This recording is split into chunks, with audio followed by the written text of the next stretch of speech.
Soldados retirados de Reddit. ¿Qué aspecto de la guerra has visto o experimentado, pero que no has compartido con nadie? Había un iraquí muerto en el suelo medio cubierto con una manta. Después de que le disparáramos, vi un paquete de cigarrillos en el bolsillo de su camisa y recuerdo que metí la mano y los cogí para repartirlos entre los chicos.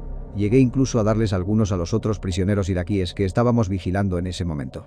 Fue uno de los momentos más extraños. Pensando en ello, qué extraño sería que tu cadáver estuviera allí tendido y un tipo saliera y sacara tu paquete de cigarrillos del bolsillo de tu camisa. Esa mañana, como la mayoría de las mañanas, guardas tus cigarrillos en la chaqueta y sales a afrontar el día. Te mueres y luego un tipo de otro país te los quita casualmente mientras te pudres bajo el sol. Qué raro. Una vez rescaté los cuerpos de unos tipos que habían estrellado su avión en un lago poco profundo. Sacamos sus cuerpos y los pusimos bajo la única sombra que teníamos, unas lateras desplegables, para que no apestaran demasiado antes de que se los llevaran. Hacía calor, así que también nos pusimos bajo la misma sombra que los cuerpos. Entonces llegó la comida que nuestro capitán había encargado para nosotros, así que nos quedamos allí y comimos nuestro almuerzo. A los pocos minutos me di cuenta de lo extraña que era la situación. Estos chicos una hora antes habían estado volando felices, ahora están muertos y yo estoy comiendo sobre ellos como si nada. Pero yo tenía hambre y ellos estaban muertos. No había mucho más que hacer. Esto probablemente será eliminado, pero como sea, soy de la Fuerza Aérea. Pero esta historia no es sobre mí. Acabo de leer un libro llamado The Second Tour de Terry Risuti. Es una versión ligeramente ficticia de su gira en Vietnam, en beneficio de la historia. Tuve el placer de conocer al señor Risuti ayer y tuve una gran conversación sobre su libro. Todo lo que aparece en el libro ocurrió prácticamente en la vida real. Es extremadamente gráfico y pinta la vida en Vietnam durante la guerra como algo negativo, pero de forma extremadamente real. Cuando le pregunté por My Lai, una masacre en el que aproximadamente 500 civiles fueron ejecutados a manos de soldados estadounidenses, él me respondió: sucedió mucho, solo que en aquella ocasión fueron atrapados.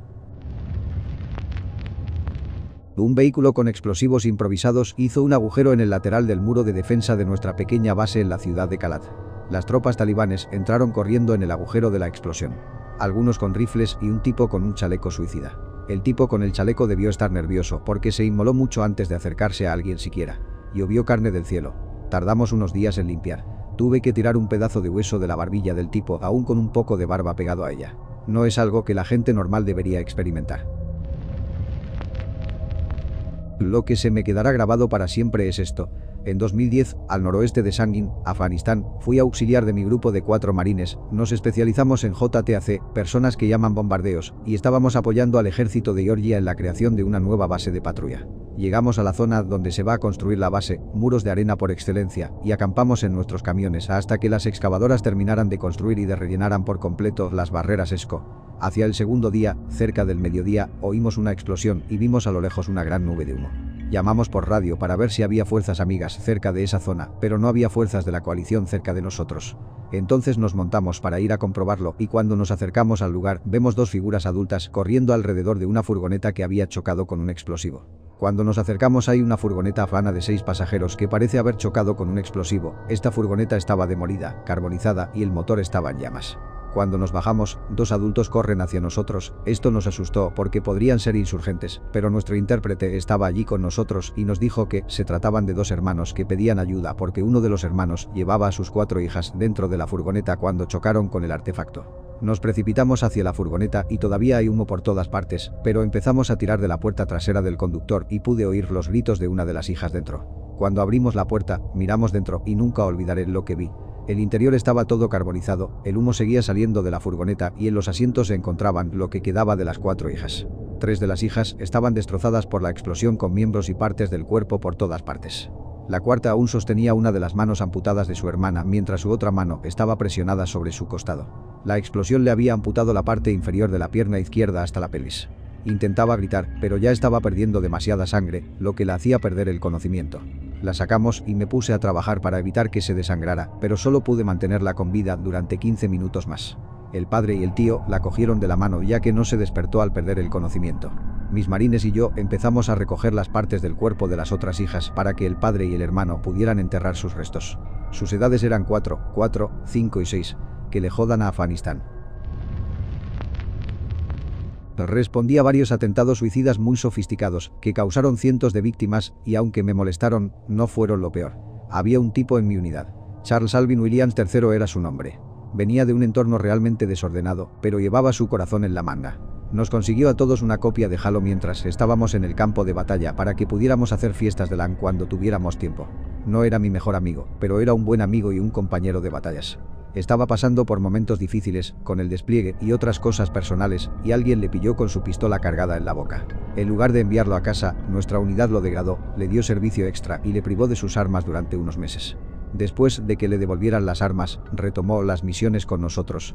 Solíamos sentarnos en la cubierta azul del CNS a fumar y a hablar de la vida. Me contó que su prometida había terminado con él y que no lo estaba llevando muy bien.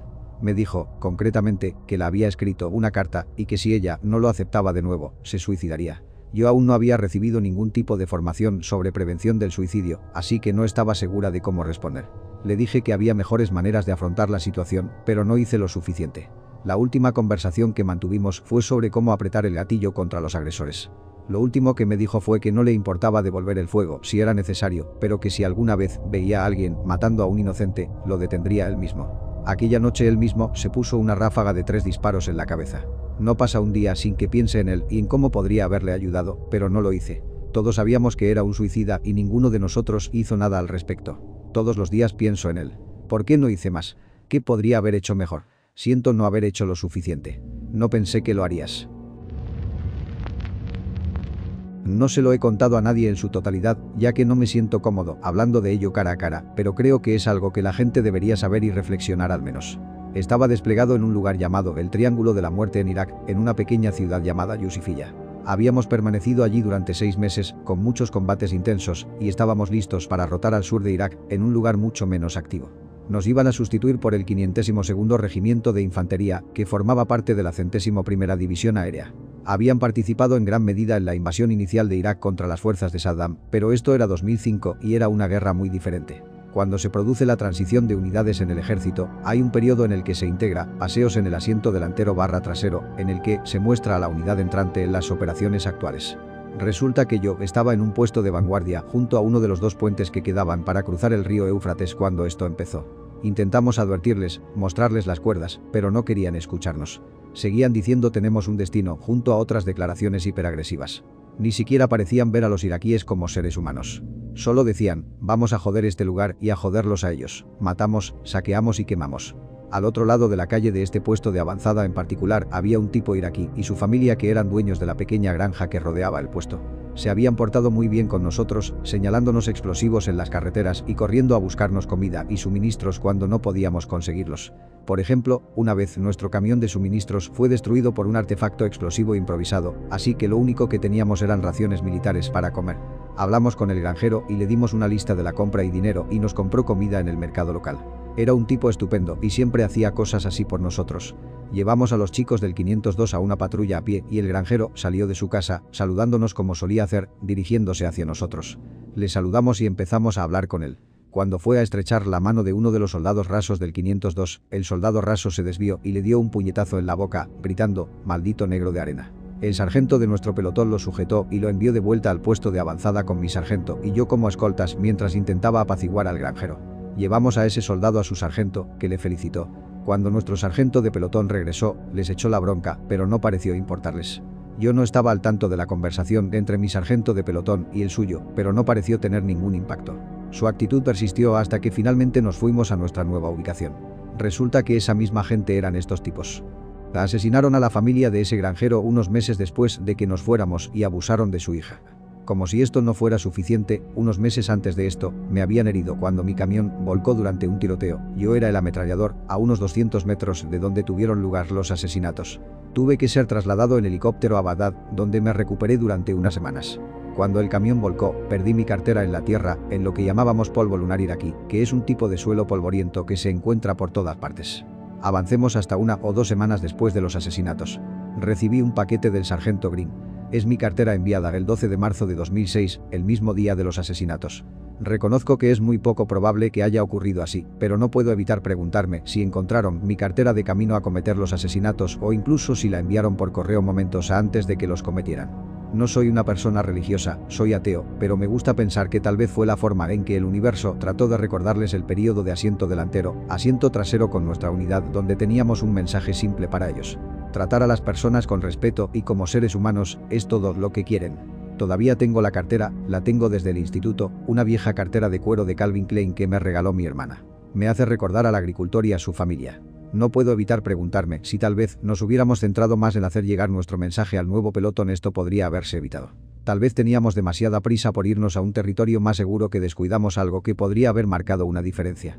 Incluso tuvimos la opción de ofrecernos como voluntarios para quedarnos el Yusifilla con el regimiento 502 si queríamos, pero yo me negué, no por miedo al combate, ya que estaba prácticamente insensibilizado en ese momento, sino porque tenía la moral baja, solo quería ir a relajarme y echaba de menos mi hogar. Me hace pensar que podría haber marcado la diferencia, pero que no lo hice por algo simplista y egoísta. Probablemente sea una tontería pensar eso y quizás un poco cliché, pero es lo que pienso.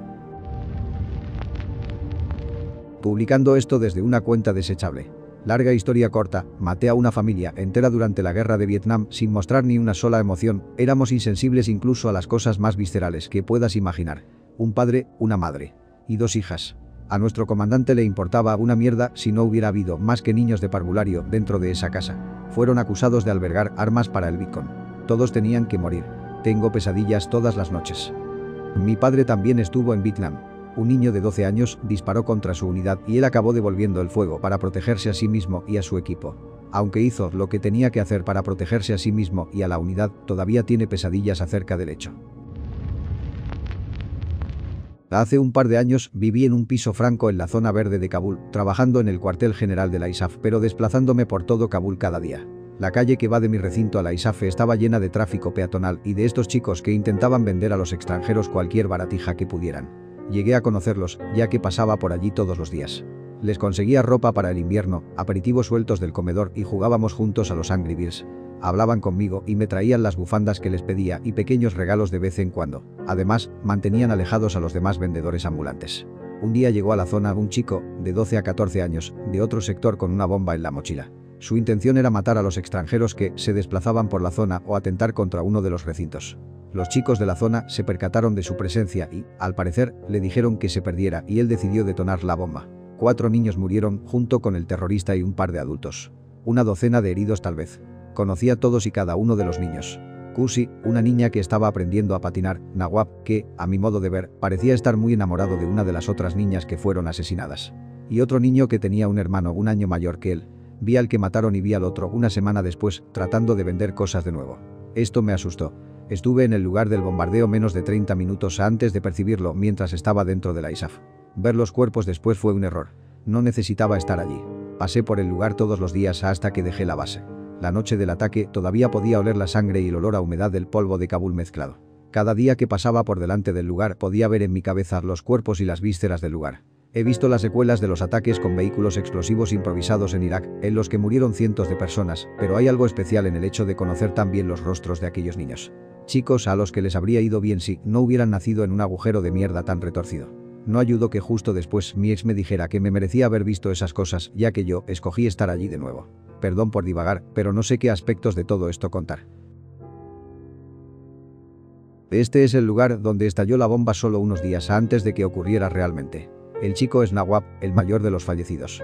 No recuerdo el nombre de la chica, pero es la misma chica que le gustaba a Nawab. Siempre me gustó verlos juntos porque me parecía maravilloso ver a un par de chicos coqueteando entre sí en un lugar donde no se espera algo así. La sensación de no sentir nada después de matar a alguien es una locura. No es como si estuvieras frío como una piedra, sin emoción. Sino piensa en ello como si fueses un camarero de un restaurante y sirvieses a tus clientes y no pensases en nada de ello cuando ocurre. Simplemente lo haces y continúas con el siguiente. No te das cuenta hasta más tarde y te quedas como, hijo de, ¿en serio acabo de hacer eso? La emoción de todo esto es tan blanda cuando sucede, pero tan cruda cuando das un paso atrás. Cuando tienes un amigo que es asesinado, sí, es aterrador, pero no te golpea hasta más tarde. Cada momento de la vida de esa persona ha conducido a ese momento. Ha concluido, se ha acabado, ha terminado. Cada primer beso, cada partido de fútbol de los viernes por la noche, cada persona con la que tuvieron algún contacto o relación, cada cosa que dijeron, cada proyecto que tuvieron o cada memoria que crearon llegó a su fin en un solo momento que acabó con toda su existencia. El resumen. La vida es preciosa, no la tomes por sentado.